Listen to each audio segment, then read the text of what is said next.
آنے والے budget session کا اپنی اسٹریٹجی طے کی، اس میں کیا کرنا ہے۔ 50% تک تنخواہیں جو ہیں وہ بڑھائی جانی چاہیے، اور اس کے ساتھ ساتھ منیمم ویجز ہیں وہ بھی کم از کم 30,000 تک ہونی چاہیے۔ سیاسی جماعتوں کا عوامی ایشوز پر کوئی رد عمل نہیں ہے۔ آج جس طریقے سے سیاسی جماعتوں کا عوامی ایشوز پر کوئی رد عمل نہیں ہے، کوئی ان کو ایڈریس نہیں کرتا۔ یہ جو آپ کو گروتھ دکھائی جا رہی ہے، یہ گروتھ ایکچول نمبرز نہیں ہیں۔ Thank you. لوگوں کا، عوام کا اعتماد اٹھتا جا رہا ہے اپنی سیاسی جماعتوں سے اور اس سیاسی نظام سے۔ اس سارے کو بحال کرنے کی ذمہ داری بھی میں سمجھتا ہوں کہ پاکستان پیپلز پارٹی کی ہی ہے، اور وہ پاکستان پیپلز پارٹی بھرپور انداز میں کر رہی ہے۔ جس طریقے سے ان پچھلے 3 سالوں میں مہنگائی، بے روزگاری، لاقانونیت، تنخواہوں میں کٹوتیاں، ڈاؤن سائزنگ، صحت کے معاملات اور صحت کی جو صورتحال ہے ہاسپٹلز کے اندر، تعلیمی نظام جس کو بہتر کرنے کا حکومت کا وعدہ تھا، اور حکومت کا وہ ایک سلیبس والا جو نعرہ تھا، وہ سارے خاک میں ملتے نظر آ رہے ہیں۔ ہر طرف اس وقت ایک پریشانی ہے، ایک لوگ جو ہیں وہ غیر یقینی کی صورتحال ہے۔ تو ان ساری چیزوں کا پاکستان پیپلز پارٹی یہ سمجھتی ہے کہ آن دی فلور آف دی ہاؤس بھی اور باہر بھی اسمبلیوں سے بات ہونی چاہیے، اور سیاست ہونی چاہیے، بھرپور سیاست ہونی چاہیے، لیکن پازیٹیو ہونی چاہیے۔ یہاں پہ آپ دیکھیں تو اس طرح کر دیا گیا ہے کہ لوگ کوئی بات ہو تو کہتے ہیں کہ یار اس میں سیاست نہ کرو، ایسے جیسے سیاست کو گالی بنایا جا رہا ہے۔ حالانکہ سیاست جو ہے وہ تو ایک عبادت ہے، اور سیاست کو جو لوگ عبادت سمجھ کر کرتے ہیں انہی کے نام بھی رہتے ہیں۔ تاریخ اگر آپ پڑھ لیں تو جن کی پازیٹیو پولیٹکس تھی وہ آج بھی سیاسی طور پر زندہ ہیں، اور جنہوں نے نیگیٹو سیاست کی ان کا بھی آپ حشر دیکھ سکتے ہیں کہ ان کا حشر کیا ہے۔ پیپلز پارٹی پنجاب کے اندر کمزور ہوئی، لیکن وہ بھی اس کے پیچھے بھی کئی قربانیاں تھیں، کئی ایسے جگہیں آئیں جہاں پر مفاہمت کی ضرورت تھی، اور اس کی نظر ہوئی پیپلز پارٹی۔ لیکن پیپلز پارٹی نے عوامی اور ملکی مفادات کو، قومی مفادات کو سامنے رکھ کر وہ مشکل فیصلے کیے جن کی وجہ سے ان پاپولر ضرور ہوئی، نظریات کمزور ضرور پڑے، لیکن ختم نہیں ہوئے۔ آج پھر پیپلز پارٹی کی ضرورت ہے، اور انہی نظریات پر ہم ریوائیو بھی کریں گے اور ملک کو بھی آگے لے کر چلیں گے۔ آپ کے سامنے ہے، اس دفعہ چونکہ پری بجٹ سیشن نہیں ہو سکا تھا، بہانہ تو کووڈ کا تھا، لیکن دانستہ طور پر پری بجٹ سیشن نہیں کیا گیا۔ خسارے کا بجٹ ہے، اور اس کو ایک جھوٹ کی بنیاد پر کھڑا کرنے کی کوشش کی جا رہی ہے۔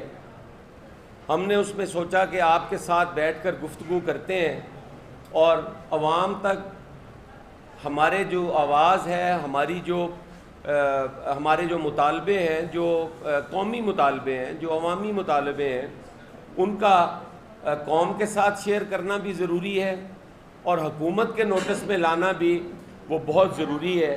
ہم نے اپنے وقت میں 138% تنخواہیں بڑھائی تھیں، اور ان میں ایک سال میں 50% تنخواہیں بھی بڑھی تھی۔ اس وقت اس ملک کے اندر جنگ بھی تھی، اس وقت اس ملک کے اندر وار اینڈ ٹیرر جو ہے وہ اپنے عروج پر تھی، اس وقت لوڈ شیڈنگ کا جن بھی بوتل سے باہر آیا ہوا تھا، گلوبل ریسیشن بھی تھا، اس وقت جو عدلیہ کی مداخلت تھی میں سمجھتا ہوں کہ وہ بھی عروج پر تھی۔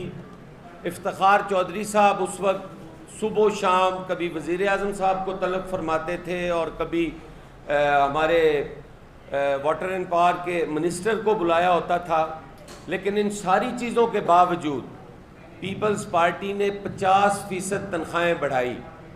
اور آج کی حکومت کا جو ایک نعرہ ہے کہ ہم سارے ایک پیج پر ہیں، تو آج ایک پیج پر ہونے کا ثبوت دیں. پیپلز پارٹی مطالبہ کرتی ہے کہ 50% تک تنخواہیں جو ہیں وہ بڑھائی جانی چاہیے، اور اس کے ساتھ ساتھ جو منیمم ویجز ہیں وہ بھی کم از کم 30,000 تک ہونی چاہیے. ایک عام گھر کا جو بجٹ ہے وہ ہمارا منسٹر فائنانس جو ہے وہ نہیں بنا سکتا. جو پورے ملک اور پورے صوبے کا بجٹ بنانے چلا ہوا ہے وہ ایک عام آدمی کی تنخواہ میں اس کے گھر کا بجٹ نہیں بنا سکتا. بجلی جو ہے وہ اس کی قیمتیں آسمان کو چھو رہی ہیں.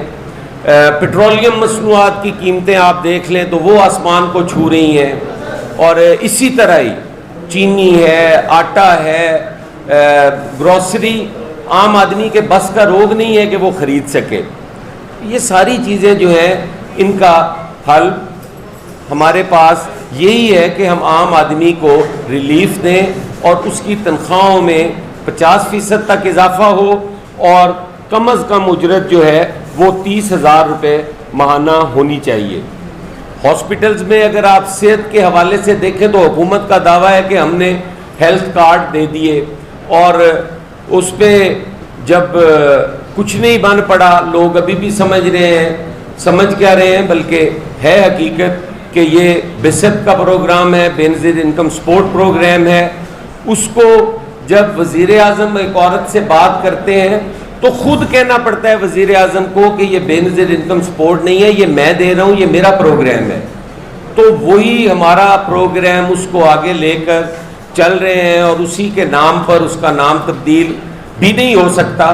کوشش کی جا رہی ہے کہ احساس پروگرام کے نام سے ہم اس کا کریں. اور وہ جو ہیلتھ کارڈ ہے وہ میں سمجھتا ہوں کہ وہ ایک دھوکہ دیا گیا ہے قوم کو.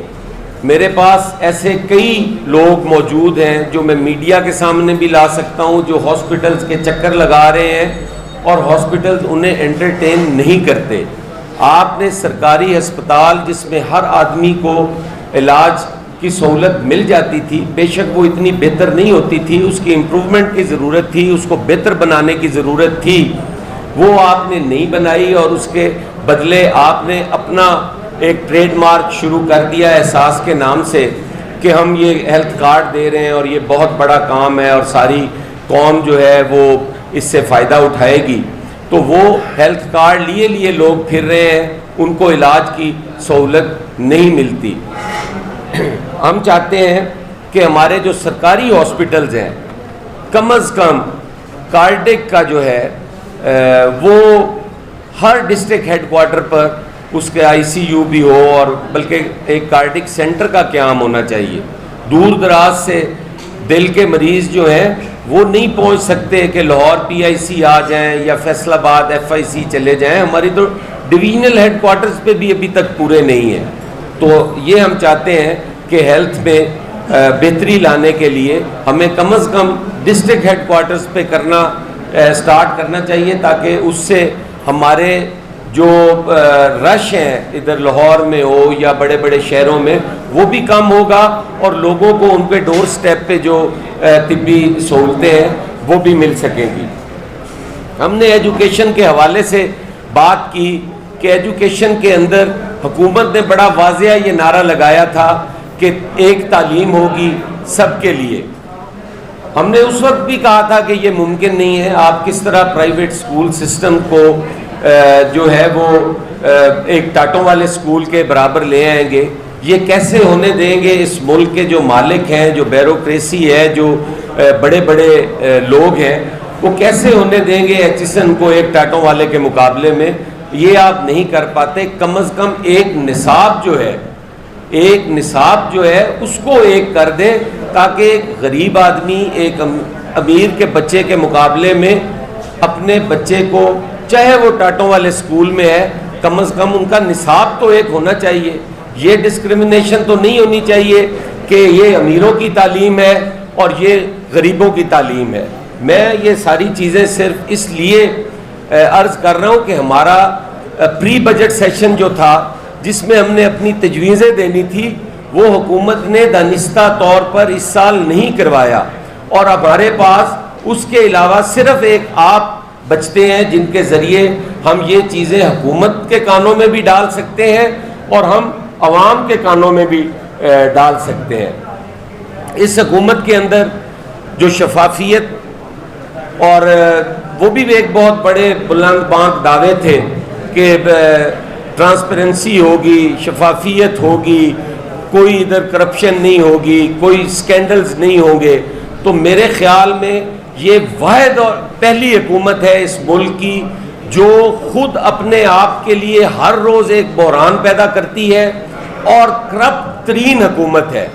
اور پہلے یہ کہا جاتا تھا کہ ایک وزیر اعظم ایماندار ہوگا تو نیچے سارے ٹھیک ہو جائیں گے. یہ پہلی حکومت دیکھی ہے کہ وزیر اعظم ایماندار, سو کالڈ ایماندار آیا اور اس نے سارا سسٹم کرپٹ کر دیا.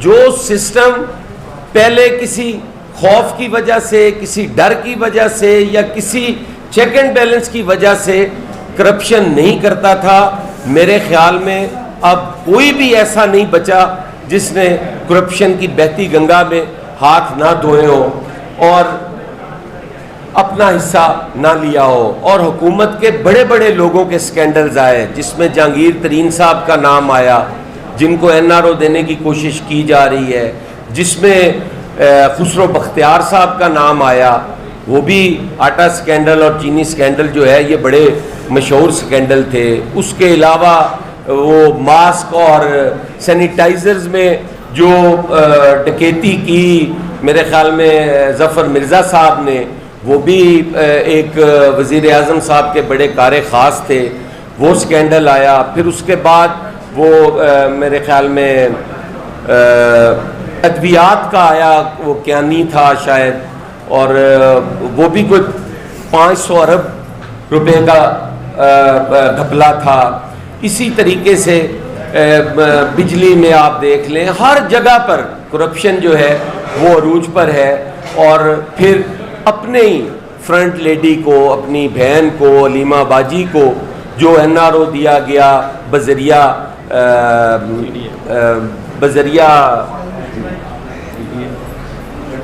بذریعہ جو چیف جسٹس تھا ثاقب نثار, اس کے ذریعے جو NRO دیا گیا وہ بھی ساری قوم نے دیکھا. اور خود جو پرویز مشرف سے لیا انہوں نے ایمنسٹی اسکیم میں فائدہ, یہ ساری چیزیں جو ہیں وہ ان کے بھی ایک بہت بڑا سوالیہ نشان ہے. اور جب حکومت سے دوسری طرف دیکھا جائے تو PMLN نے بھی بڑی کمال کی مہربانی فرمائی اور اس حکومت کو مضبوط کرنے کے لیے اور اس کا ٹائم پورا کرنے کے لیے انہیں کہا کہ ہم نہ آپ کے خلاف کوئی نو کانفیڈنس لائیں گے, نہ ہم دھرنے دیں گے, نہ ہم کوئی ریلیاں نکالیں گے. ہم گرمیاں ہوں گی تو ٹھنڈے علاقوں میں جلسے جلوس کریں گے اور گرم علاقوں میں ہم کلفیاں تقسیم کریں گے. اور اس قسم کا انہوں نے ایک طریقہ کار اور ایک لاہ عمل دے دیا کہ جو جماعت بات کرتی ہے, عوام کی بات کرتی ہے, جو ایشوز کی بات کرتی ہے, جو جماعت اس حکومت کو چلتا کرنے کی بات کرتی ہے, اس کی کریکٹر اسیسینیشن شروع کر دو اور اس پر الزامات تراشی کر دو کہ انہوں نے جی آج باپ سے ووٹ لے لیے ہیں, انہوں نے آج فلاں کر دیا ہے. حالانکہ پیپلز پارٹی کا ہمیشہ موقف رہا ہے کہ ہم کسی بھی غیر جمہوری قوت سے اپنی مضبوطی کے لیے یا اپنے فائدے کے لیے ہم اس سے کمپرومائز اور اس سے ڈیل نہیں کر سکتے. ہم یہ بتائیں کہ یہ آپ بات کی کنٹرڈکشن نہیں ہے کہ اس لمحے جب گورنمنٹ جو ہے رواں مالی سال کے 4 پوائنٹ کے قریب